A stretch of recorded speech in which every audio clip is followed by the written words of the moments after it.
Captain Jin Kim floated in the observation deck of the farming ship, Perseverance, watching the stars through the reinforced glass. The ship had been 3 months out from Earth, carrying seeds, farming equipment, and desperate families, hoping to start fresh on the outer colony worlds. Jin had captained cargo ships for 15 years, but this was his first time leading so many civilians into the unknown. "Captain," came the voice of Dr. Hana Park over the intercom, "we're getting strange readings on the sensors." Jin pushed off from the wall and floated toward the bridge. In zero gravity, his movements were practiced and smooth. The Perseverance was an old ship, held together with spare parts and prayer. Its artificial gravity generators had failed 2 years ago, and Earth couldn't spare the money to fix them. Still, it was home to 200 souls seeking a better life. "What kind of readings?" Jin asked as he arrived on the bridge. Hana was strapped into the sensor operator's chair, her dark eyes focused on the flickering screens. Something big, really big, coming in fast from the outer system. Jin felt his stomach tighten. They were still 3 days from their destination, a small world called Hope's End. Out here between star systems, ships rarely passed each other. "Can you tell what it is?" "The computer says it's a ship, but the size—" Hana shook her head. "This thing is 10 times bigger than anything Earth has built." The bridge fell silent, except for the soft hum of life support systems. Communications Officer Li Min had stopped typing at his console. Navigator Du Yun had paused his calculations. Everyone was waiting. "Sir," Li said quietly, "I'm getting a transmission. Put it through the speakers." A series of clicks and whistles filled the bridge, followed by a mechanical voice. "Unknown vessel, you have entered Zephyrian Empire space. Prepare to be boarded." Jin looked at his crew. "How is our translator working with their language?" "Sir, they're using our language," Hana said, her voice tight with worry. "They know our words." The massive alien ship appeared on their screens, sliding out of the darkness like a metal mountain. It was covered in weapon ports and strange glowing panels. Its size was impossible to understand until you realized the tiny dots around it were fighter craft. "This is Captain Jin Kim of the human vessel, Perseverance," he broadcast. "We're a peaceful farming ship. We mean no harm." The response came quickly. "I am Commander Zorth of the Imperial Dreadnought, Dominion's Fist. You will submit to immediate boarding and inspection." Jin closed his eyes for a moment. Behind him, he could hear the whispers of fear from his crew. These were farmers, teachers, and dreamers, not soldiers. But Jin had grown up on Earth, and he knew the stories his grandfather told about the wars of the past century. He knew what humans could become when pressed. "Commander Zorth," Jin said slowly, "I don't think you understand what you're asking. Please, just let us pass. Leave our system alone." Laughter came through the speakers. It was a harsh, alien sound. "You dare to warn the mighty Zephyrian Empire? You and your broken ship of metal scraps?" Dr. Hana activated her own microphone.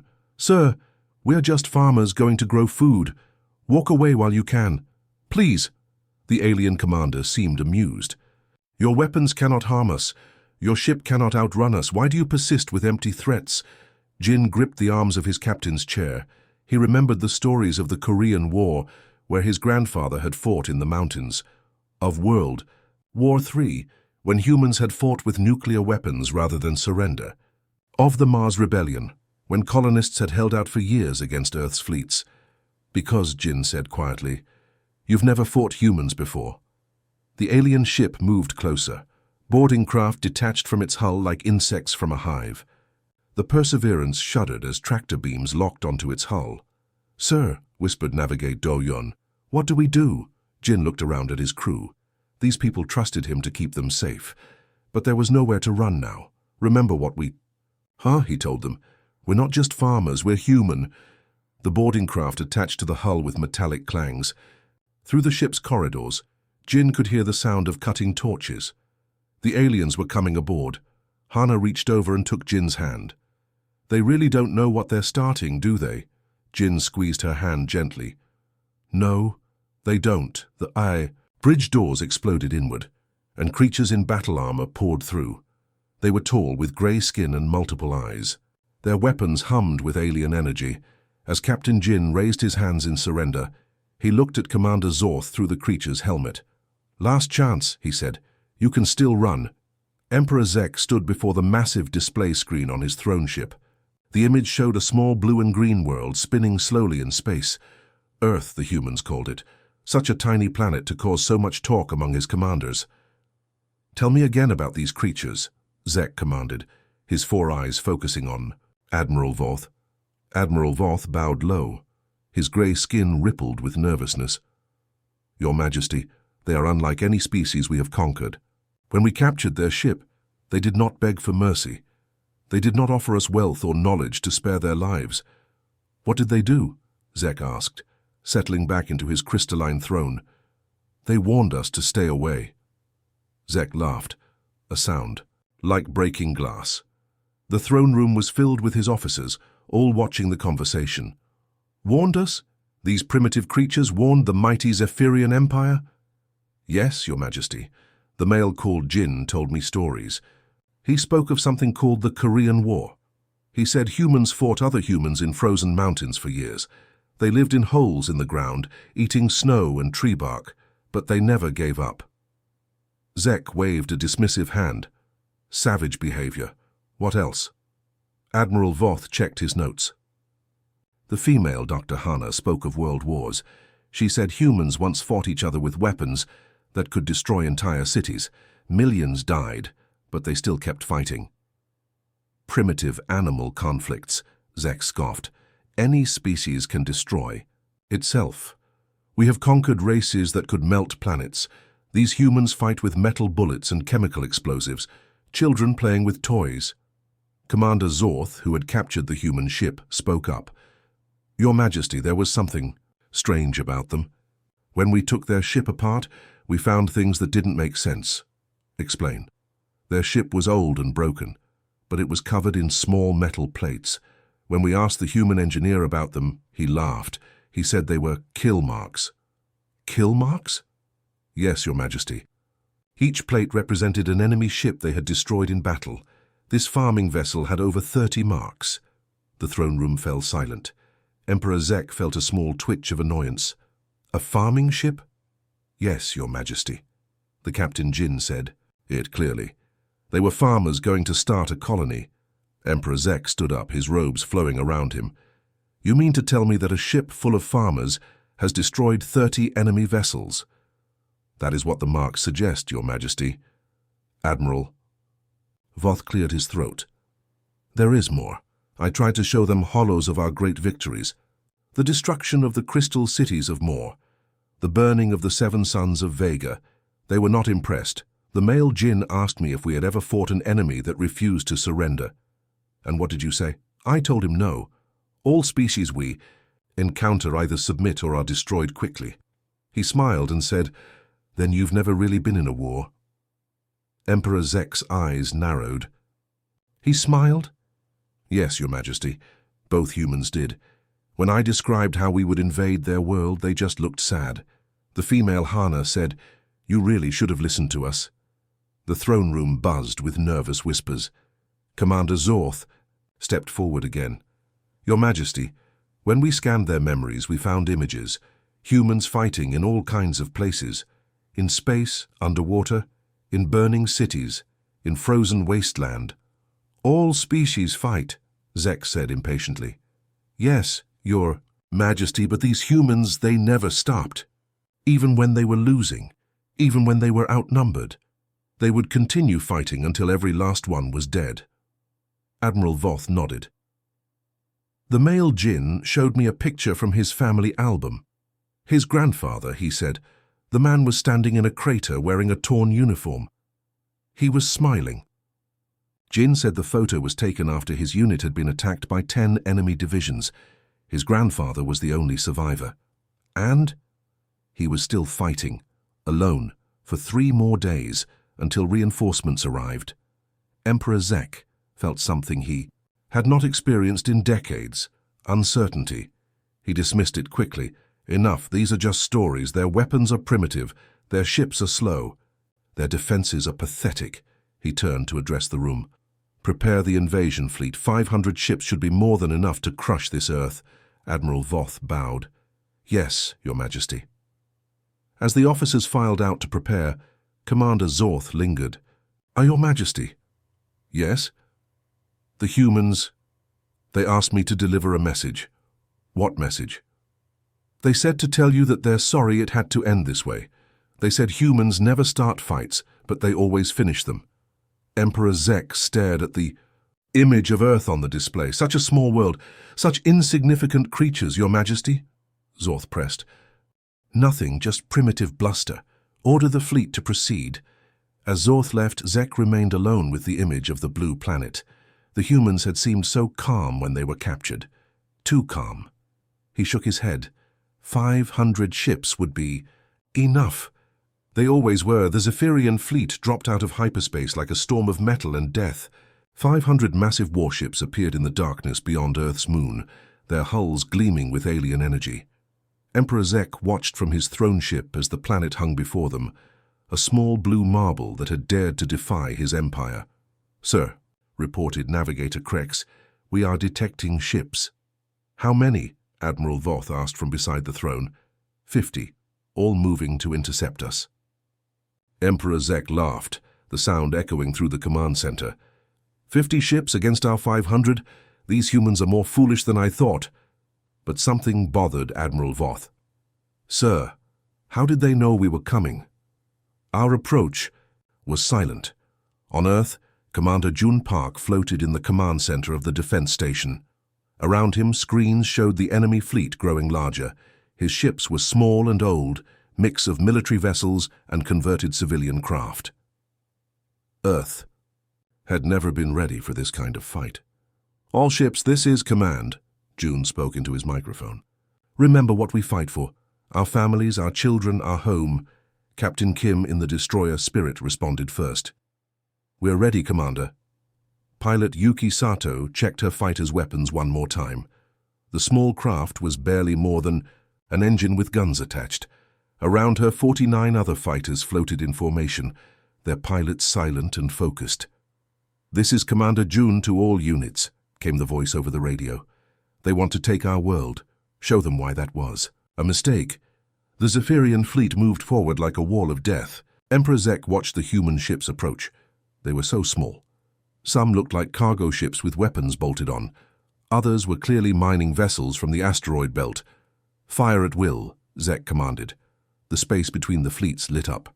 With deadly beams, alien energy weapons lanced out, striking human ships. The humans fired back with primitive ballistic weapons and basic missiles. One human ship exploded immediately, then another. The human formation scattered. "Look how they run," Commander Zorth laughed. But the humans weren't running. They were spreading out, making themselves harder to hit. And something else was happening. The damaged ships weren't retreating. Captain Kim's destroyer, Spirit, had a hole torn through its side. Atmosphere was venting into space, but instead of pulling back, Kim accelerated toward the nearest Zephyrian cruiser. "Spirit to command," Kim said, his voice strained. "We're not going to make it. Tell my wife I kept my promise." The Spirit slammed into the alien ship at full speed. Both vessels erupted in a ball of flame and twisted metal. Emperor Zek stood up sharply. "What just happened?" Admiral Voth was checking his sensors. "The human ship, it rammed us deliberately. It didn't even try to escape." Across the battle, it was happening again and again. Human ships with smoking engines and torn hulls were turning toward enemy vessels. No retreat, no surrender. Fighter pilot Yuki Sato's craft was falling apart around her. Alien fire had destroyed her left engine.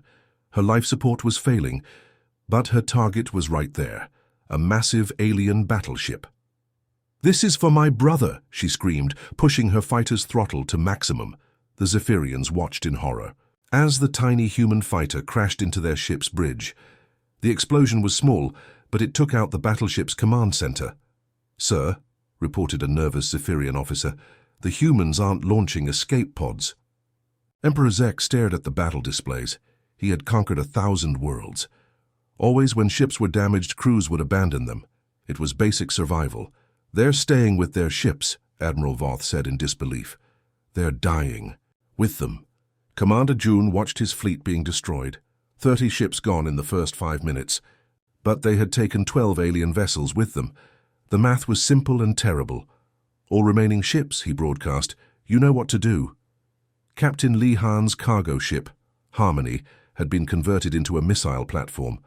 Half her tubes were destroyed. Her hull was broken in 3 places, but her engines still worked. "Harmony to base," Lee said calmly. "We're going out like we lived, together." The Harmony accelerated toward a cluster of enemy ships, her remaining missiles firing constantly. At the last second, Lee aimed for the largest target. The human ship disappeared in a flash of light, taking 2 alien cruisers with it. Emperor Zek felt something he had never experienced in battle: fear, not of death, but of the enemy. These humans fought like nothing he had ever seen. "Sir," Admiral Voth's voice was shaking, "what are they?" On the surviving human ships, the same message played: "All units, remember what we fight for." But Zek was beginning to understand. These humans weren't fighting for territory or wealth or glory. They were fighting for their home, and they would rather die than let it fall. The battle continued, but the Zephyrian Empire had learned something terrible. They had found an enemy that would never surrender, an enemy that would drag them into death rather than submit. And there were still 49 human ships left. Emperor Zek stared at the tactical display in disbelief. His fleet had destroyed most of the defending ships, but now new contacts were appearing on the sensors, dozens of them, then hundreds. "What is this?" Zek demanded. "Sir," reported Navigator Krex, "we're detecting ships coming from the inner planets. Mars has launched a fleet. The asteroid belt stations are sending everything they have." Admiral Voth pointed at the screen. "Even from the outer planets. Jupiter's moons, Saturn's rings, Pluto." The Emperor couldn't understand. How do they have ships everywhere? From Mars came worn mining vessels and research ships, hastily fitted with weapons. From the asteroid belt came hundreds of tiny fighters and cargo haulers turned into bombers. From the outer planets came ice haulers and gas collectors, moving slowly but steadily toward the battle. Lieutenant Min Choi floated in the command center of the Martian vessel, Red Sand. Through her headset, she coordinated attacks from ships scattered across the solar system. Group 7 hit their supply convoy at 400. Group 12 target their wounded ships, make them use resources to save their damaged vessels. Admiral Tae Kim stood on the bridge of the command ship Defiance, which had just arrived from Mars. Unlike Earth's desperate defense, this was calculated warfare. "Signal all units," Tae ordered. "We're not here to save Earth. Earth is already lost. We're here to make them pay, target their supply lines, cut off their fuel ships, make them bleed for every meter they take." The new human tactics confused the Zephyrians. Instead of direct assault, the humans attacked in small groups. They hit supply convoys, damaged ships, and command vessels. When the aliens sent fighters to respond, the humans vanished into the dark spaces between planets. Commander Zorth reported to Emperor Zek, "Majesty, they're not fighting like before. They're avoiding direct combat. They attack and disappear." "Cowards!" Zek snarled. But Admiral Voth looked worried. "Sir, we've lost more ships to these small attacks than to their main fleet. Our supply lines are breaking down." The worst part came when human ships managed to board Zephyrian vessels. Sergeant Owuke led a team of 30 soldiers onto the alien cruiser, Dawnbreaker. The humans carried ancient ballistic weapons, guns that fired metal bullets instead of energy beams.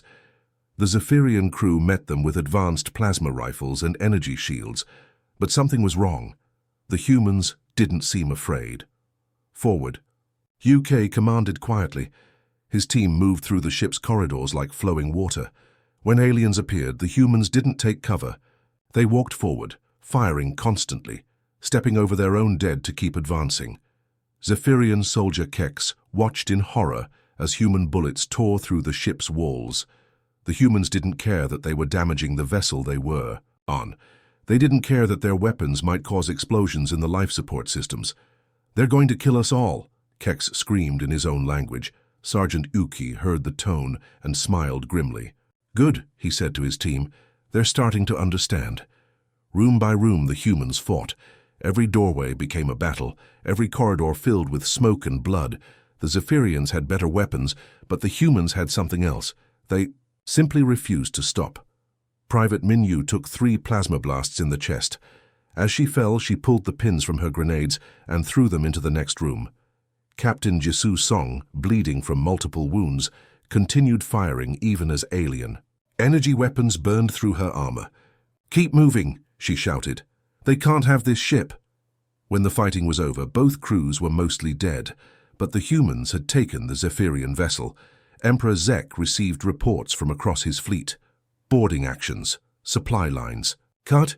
Command ships damaged by suicide attacks. Bring me prisoners," he ordered. "I want to understand these creatures." They brought him a wounded human soldier.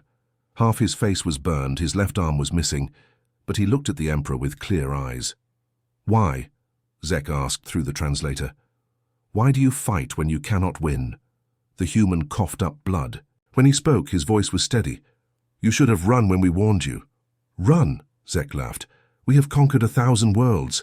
The human smiled with broken teeth. "Yeah? Well, now you're fighting humans." Across the solar system, more. Human ships were arriving. Not just from the planets, but from places the Zephyrians hadn't known existed. Hidden bases in the Oort cloud, battle stations inside the sun's corona, mining colonies in the Kuiper belt. Emperor Zek ordered more ships from his empire. When they arrived, Admiral Voth gave him the casualty reports. "We have lost 83 ships, Majesty." "And the humans?" "We estimate they have lost over 200 ships." Zek smiled. "Then we are winning." Admiral Voth looked uncomfortable. "Sir, they seem to be getting more aggressive, not less." As if to prove his point, alarms began blaring throughout the throne ship. Emergency lights flashed red. "What is it now?" Zek demanded. "Sir," came a panicked voice. "Human ships are inside our perimeter. They came out of the sun." Through the viewports, they could see tiny human fighters racing toward the Zephyrian fleet. The ships glowed with heat from their journey through the star's outer atmosphere. One of the fighters exploded against a battleship's hull. Then another. Each explosion was small, but the cumulative damage was adding up. Admiral Voth watched the tactical display with growing fear. "Majesty," he said quietly, "I'm beginning to think we don't know what we're fighting." Emperor Zek stood rigid on his throne. Around him, his flagship shuddered under human attacks. In the distance, Earth still burned, but somehow it no longer felt like a victory. Admiral Voth's flagship, Eternal Glory, limped through space, its hull cracked and leaking atmosphere. Around him, the Zephyrian fleet was in ruins. Of the 500 ships that had arrived to conquer Earth, fewer than 200 remained. But something impossible was happening. More human ships were arriving, not from the planets of the Sol system, but from deep space. Their designs were different, sleeker, deadlier. These weren't the patched-together vessels of Earth's colonies. "Sir," reported Navigation Officer Krex, his voice shaking, "I'm detecting massive energy signatures, jump drives, but not like ours." Through the viewports, space twisted and warped. Ships emerged from hyperspace in perfect formation, hundreds of them. Their hulls were black as night, covered in weapons that hummed with terrible power. Emperor Zek stared from his throne ship. "Who are they?" The lead ship answered with a transmission. The voice that came through was cold and precise. "This is Captain Bo Chen of the True Terror Defense Force. You have attacked our outer territories." Admiral Voth felt his blood freeze. "True Terror? What is True Terror?" A new voice joined the communications channel. "This is Colonel Yi Jun, Humanity's Exile Authority. You seem confused about what you're fighting." Colonel Yi's ship moved closer to the wounded Zephyrian vessel. Through the screens, Voth could see the human officer. He looked calm, almost bored. "You thought Earth was humanity's homeworld," Yi continued. "That's amusing." Emperor Zek found his voice. "What do you mean?" "Earth is a prison planet, Emperor Zek. We established it 800 years ago for the violent members of our species, the ones who couldn't adapt to civilized society." The silence that followed was deafening. Admiral Voth's mind raced. "Prison?" Colonel Yi nodded. "Every human on Earth is descended from criminals, murderers, warriors, soldiers who couldn't stop, fighting when the wars ended. We gave them a whole star system to call home with one rule: stay there. Captain Bow's ship launched fighters, but these weren't desperate defenders. They moved with mechanical precision, each pilot a trained killer. "You see," Yi explained, 800 years ago, humanity conquered this entire galaxy. We had grown too large, too violent. Our wars had burned 1,000 worlds, so we made a choice. The Zephyrian fleet tried to retreat, but the human ships surrounded them effortlessly. We divided ourselves, Yi continued. The peaceful humans, the scientists and teachers and farmers, we went to the center of the galaxy. We built a paradise called True Terra, 5,000 worlds of peace and plenty. Emperor Zek's throne room shook as human weapons struck his ship. And Earth. Earth we gave to the warriors, all the humans who lived for battle, who couldn't exist without conflict. We told them to make their own society, to fight each other if they wanted, but to leave the rest of us alone. Admiral Voth watched his remaining ships explode one by one. The humans weren't even trying hard. For every Zephyrian ship there were 10 human vessels. "Why?" Voth gasped. "Why tell us this now?" Colonel Yi's image on the screen smiled sadly. "Because you're dying. And because this galaxy has forgotten what humanity really is." Captain Bow's fleet began boarding the surviving alien ships, but these weren't desperate assaults. The humans moved through Zephyrian vessels like death itself, swift and unstoppable. "You see," Yi said, "the other species in this galaxy always wondered who kept the real threats in line, who maintained the peace, who made sure the galaxy's predators didn't tear everything apart." A human boarding party entered Admiral Voth's ship. They walked through the corridors without fear, their weapons ready but not rushed. Voth's soldiers tried to fight, but it was like watching insects attack. "Giants." "We did," Yi finished. "Peaceful humanity built paradise, but we never forgot about war. We just put all our warriors in one place and let them fight each other." Admiral Voth, dying from his wounds, activated his ship's emergency beacon. His last message would reach every Zephyrian ship in the galaxy. "This is Admiral Voth to all Imperial forces. Abort all operations in human space immediately. Do not engage these beings." He coughed blood onto his console. Around him, his ship was being taken apart by human soldiers. "Any species receiving this transmission.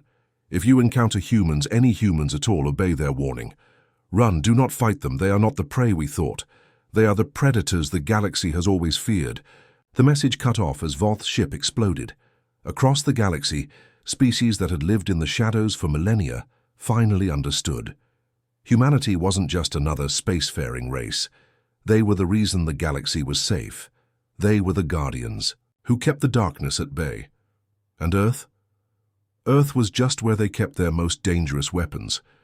The war was over. The Zephyrian Empire retreated to their distant worlds, carrying with them the knowledge that they had attacked the children of the galaxy's true rulers. And in the depths of space, Colonel Yi looked at Captain Bow. "Think they learned their lesson?" Bow watched the last Zephyrian ships disappear into hyperspace. "They'd better. Next time we might send more than just the criminals." The Sol system fell quiet again. Earth continued to spin, home to humanity's cast-offs. But now the galaxy knew the truth. The monsters that lived there were the ones the real monsters feared.